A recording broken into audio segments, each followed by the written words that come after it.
Megastar Chiranjeevi తన చిత్ర దర్శకుడు అనిల్ రావిపూడికి ఓ విలువైన బహుమతి ఇచ్చి సర్ప్రైజ్ చేశారు. ఇటీవల వీరిద్దరి కాంబినేషన్లో వచ్చిన మనశంకర్ వరప్రసాద్ సినిమా ఇండస్ట్రీ హిట్గా నిలిచిన సందర్భంగా అనిల్కు చిరంజీవి సరికొత్త రేంజ్ రోవర్ స్పోర్ట్స్ కారును బహుకరించారు. సంక్రాంతికి విడుదలైన ఈ చిత్రం బాక్సాఫీస్ వద్ద బ్లాక్ బస్టర్ అయింది. ప్రపంచవ్యాప్తంగా 300 కోట్లకు పైగా వసూళ్లు రాబట్టి తెలుగు సినీ పరిశ్రమలో ఆల్ టైమ్ బ్లాక్ బస్టర్గా చిరంజీవి కెరీర్లోనే అతిపెద్ద హిట్గా నిలిచింది. ఈ భారీ విజయాన్ని పురస్కరించుకుని ఏర్పాటు చేసిన సెలబ్రేషన్ నైట్లో చిరంజీవి ఈ సర్ప్రైజ్ గిఫ్ట్ను అనిల్ రావిపూడికి అందించారు.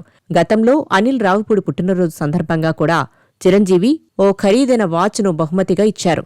లగ్జరీ కారునే దర్శకుడికి బహుమతిగా ఇచ్చి తన ఉదారతను చాటుకున్నారు.